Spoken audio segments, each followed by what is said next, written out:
top. I'm just gonna drive.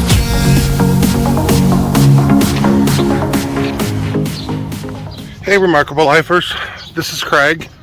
You saw KJ. This is KJ. He had to get in there. It's about 9 o'clock in the morning on May the 10th, and we are walking to the Lake Chapala Society to attend a driver's license course, Mexican driver's license course. So I'll show you a little bit. I don't think we can take you into the class, but I want to talk about it a little bit with you and let you know our first thoughts after. So here we go. Okay, so our thought process on taking the driver's license, driver's ed. Woohoo! I feel like I'm 16 again. Not really. You know, Mexico's a different country. Street signs look different. There are different laws. There are different ways that people drive, and you know, just customs and habits. And we want to make sure that we're familiar with all that stuff. Because we're trying to get a car if it ever happens. It is. It's in process. I just keep saying in process. It's kind of like loading.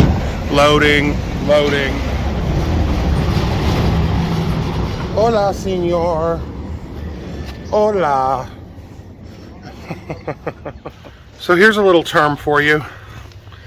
There's a common phrase that comes from kind of the olden days when people used to throw their water and slop out into the streets. You know, a mother would grab her child and go, "Oh, aguas," the waters. And it's become a term that means careful, be careful. Watch out. So, for example, if you're walking and there's a pile of dog poo or a hole or rough patch, you might look at the person behind you and go, "Aguas," which I find is extremely useful here. But also, I think it's just useful everywhere. It's kind of like just going, "Heads up." So it's a local thing, like Guadalajara, Jalisco area, from what I understand. Tell me if I'm different, or if that's different in the comments, but I don't want to give misinformation, but the locals... That's kind of the way we were told. Yeah, it's the way we were taught. But the locals here will know what you mean if you go, "Ah, aguas." So it's really neat. So the Lake Chapala Society is kind of the expat community here. If this is the first time you're hearing about it, it's definitely worth doing some investigation on. I wish I had a video on it, but I don't yet. We're going to work on that. And we will make sure that we share with you kind of all of the things that happen there. But check it out. It's worth it if you're coming here. Makes for a nice soft landing. Gives you a lot of opportunities for classes and language instruction and resources. The main purpose of it is to unite the community and the two communities within the one, and to provide resources to make it a little easier. It's an amazing, amazing place.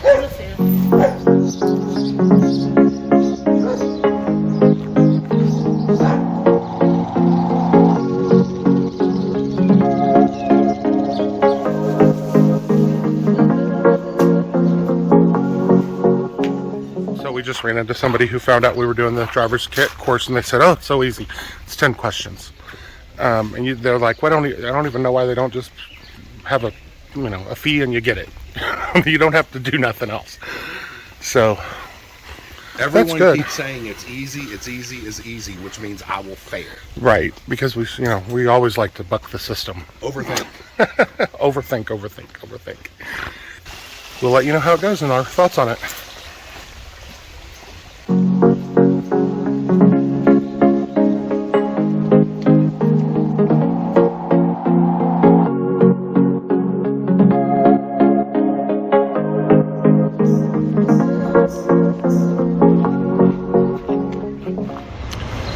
Okay, so let's talk about the class that we took at LCS and what information they share there. Yeah, KJ has something to say. Well, I was just going to say, so the class at LCS is divided into 2 days. The first day is classroom. The second day, they actually take you down to get your license. So the first day, the class was really cool. Most of the class is just going through the paperwork that you need to provide to get your license. And so what we're going to do is at the end of this video, we're actually going to put up the list of documentation that's necessary to get your license, and the number of copies that you need and everything. So we'll have that for you. And then they touch briefly on some aspects of the test and whatnot, but they will email out like the study materials. There's not a whole lot of like teaching and going over what, you know, the rules of the road and the signs and all that are in the class. So it's kind of self-study. They give you links to practice tests, and you can go through, and then documents of the road signs and all of that stuff. So you can go through all of those and study. And you can find, I'm sure you can find some resources online as well for the Mexico driver's license. I will say this, that most of the signs and the rules are pretty much the same, just described maybe differently.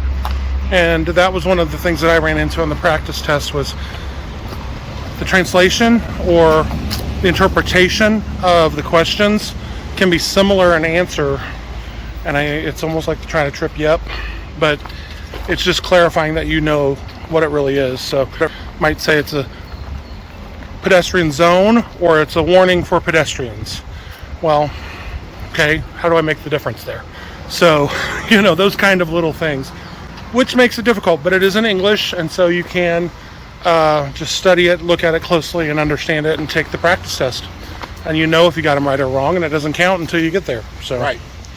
That's kind of helpful. But anyway, very helpful, very focused on what was going to be on the test, less on teaching you the details about the rules of the road, more about the process and what paperwork to have and what to do and where to pay than it was teaching you how to drive. It's teaching you how to get your driver's license. Just an important distinction. But if you come from the United States or Canada, generally you're going to know how to drive in Mexico. You just have to learn the differences in the crazy drivers.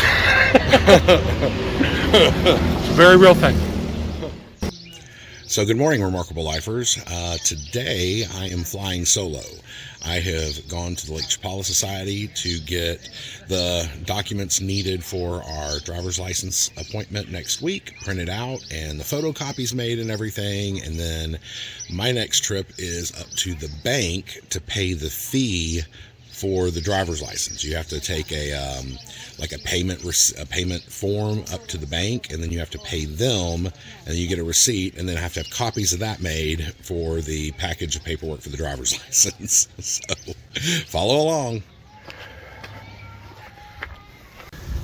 So interesting experience today while I was at the bank.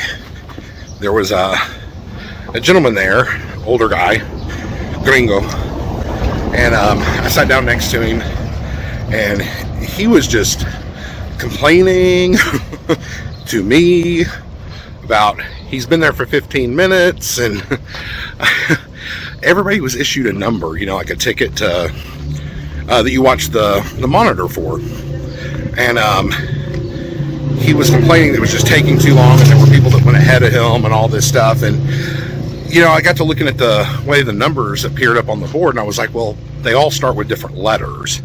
And so I said, well, maybe, you know, the letters signify different types of transactions, and only certain tellers or certain employees can handle certain types of transactions or whatever. And that just didn't seem to work for him. So it was kind of interesting. The irony is I was apparently in the wrong waiting area, and the lady who gave me my initial number, about 15 minutes later, she came up and she asked to look at my number, and then kind of giggled and pointed at a different monitor. So I didn't realize I was like looking at the wrong monitor. They had one for people that were just going through like what most people in the US would call a teller window, and the other monitor was what I would assume were, you know, bigger transactions, or, you know, you have to sit down and talk to someone, not just pay for something. So anyway, she directed me to the right area, gave me a new ticket, and I was literally the next person to go. So that was very kind of her. So that was that experience. And the thing I can say about all that is, you know, if you're in a new country, processes are going to be different. Get used to it. There's no point in complaining and moaning and groaning about it, but what do? It just is what it is. And I'm like, yeah, I just smile, deal with it, and you'll get through it. All it took was a little bit of time. So that's my thoughts on that. Good morning, Remarkable Lifers. It is Wednesday, May the 17th, and we are headed to go get our Mexican driver's license today. Well, we're going to take the test. We'll see if we actually get it. Amen to that. You'll find out at the end of this video if we actually got it. But yeah, so we've got all of our paperwork together. We studied for our road sign tests, which are mostly similar to the United States, or at least make logical sense. The main issue that we ran into with the test, sample test, was that it's different wording. So the wording and translation isn't always exactly the way we might say it in English. So once we got onto that, it seemed pretty easy, but we will find out. It's making me crazy. If I'm having a good time, don't you blame me. Yeah, this feeling I've got's making me crazy, making me crazy. So I'm just gonna drive.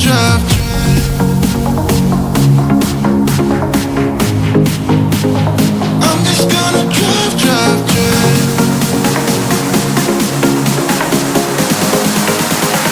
I'm just gonna drive.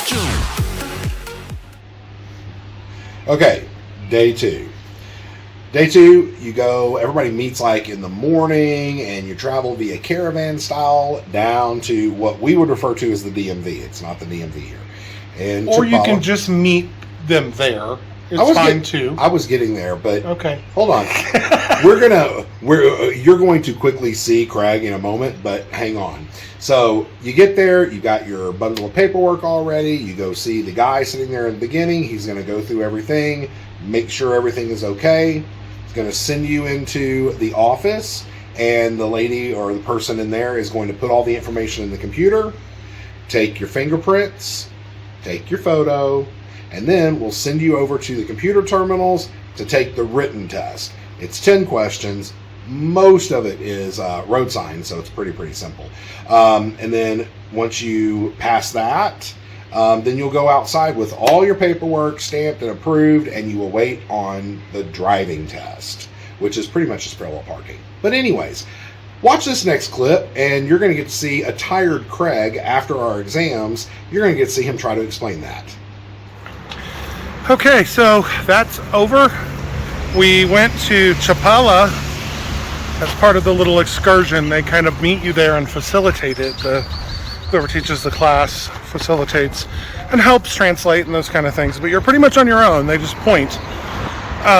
You go, you get in line, you have all of your paperwork, you know, married to that person.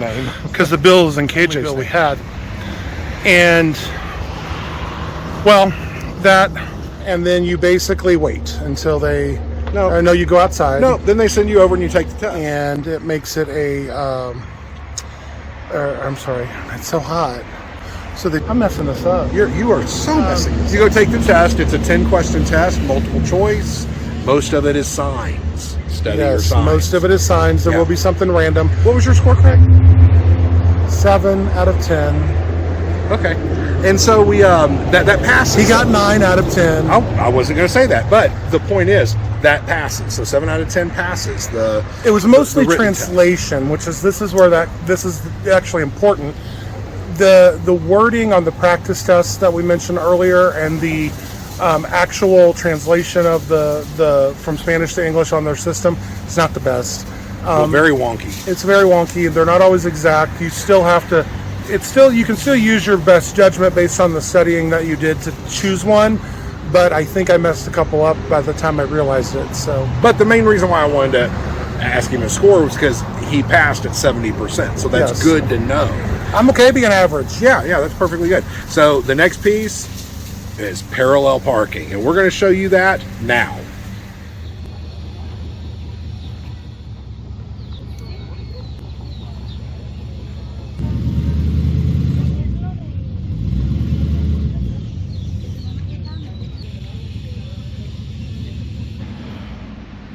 word salad. It was word salad. What's wrong with me? The next part. Okay, so you just saw the parallel parking. Here's the deal. You have to drive around a couple of cones, do a U-turn, you pull right up in front of the parallel parking spot, and then you parallel park. You have to be very careful, because if you hit the cones, like at the back or the front of the parallel parking spot, you fail automatically. The thing is you get in there and you think you're done, and like the guy, once you pass, he'll look at you, listo, it's okay, right? What you don't know is you got to get back out of that parallel parking spot, and it's not easy because it's kind of small. And if you hit the post when you're getting out, you fail. So be careful about that. Once you're done with that, you drive back around into the parking lot. He takes your papers into the area if you pass, and then you wait for them to do your driver's license. And did we get them? Did I hit the pole? I did not. I got my license. He thinks he's smart. So did I. In fact, I parallel parked really well on the first try. So did I. I got mine knocked out on the first try too. Cool. Well, what we didn't know is that you have to have an actual official form. So we used a bill, a document that had our address on it to get our... He is stopping me again. What have I done wrong? You don't have to have an official form. If you have a... No, I had a bill. I was going to say I'm using a bill. Yeah, but what you said... to prove my address. What you said is you have to have an official form. Whatever. Start over. Do it again. Your turn. Tell them about the address and the marriage license. Okay. So, you have to have a utility bill in your name showing your address for proof of residence, right? And I think they do it at a lot of places in the States, too. So here's the thing. In Mexico, names are a really big deal, right? Well, we only have one utility in our names, and it's actually in my name, and they didn't have my full last name on there. They just had part of my last name. So we were kind of concerned that if that would even work or not. Craig has no utilities here in his name, so in order to prove this was his address as well, we had to take the bill with my name on it and our marriage license showing that he and I are married, and then they'll connect the dots and use that as proof of residence. What we didn't know was they need a copy of it, but they also want to see the original to make sure that the copy isn't altered. So we had to come back to the house and get the original. Okay, so if you don't have a utility bill in your name, there is an alternative. You can actually go down to Chapala. We'll have some information about that either in the description or later in the video, where you can get a constancia de residencia. And what it is you're going to take like the electric bill that's in your landlord's name and your lease agreement, fully executed lease agreement, and some other stuff, and you can go down to Chapala and they will actually give you a constancia de residencia, and that is what you can take in your package, and they will accept that as a proof of address. Thanks, KJ. Back to you, Craig. So it took a little extra time. My word salad brain is starting to clear up just a little bit, but what I wanted to tell you is that we will put all of that at the end of the video. We'll have a little list because Craig's brain's not working right to tell you, so we're going to make sure that you can do a screenshot if you need to. But all of that information is available online, as well as through the class at the Lake Chapala Society. They prepare you well for it. We are absolutely slap happy today. We have been up since like 6 o'clock. And it is a beautiful day, but a warm day again. And it looks like here comes the rain again. And the rain's starting, I think. So hopefully this is a good sign. It's just cloudy. Yeah. But we wanted to take you along with us on that journey of getting that driver's license. And again, the reason we did was just to have that extra piece of ID. It's not an official piece of ID in Mexico, but that extra little layer of things, plus to take the course to understand the rules of the road, the differences in laws, and all of those kind of things. And it definitely did that for us. And then also LCS, Lake Chapala Society, does such a good job at those things. and we just wanted to kind of promote that as well. So that's about all we have today. So KJ, If you haven't already, go find your truly remarkable life. I got that out. yay! Stay tuned. Now God's making me crazy, making me crazy. So I'm just gonna drive.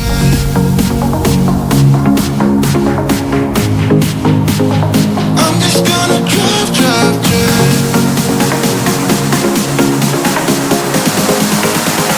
I'm just gonna drive.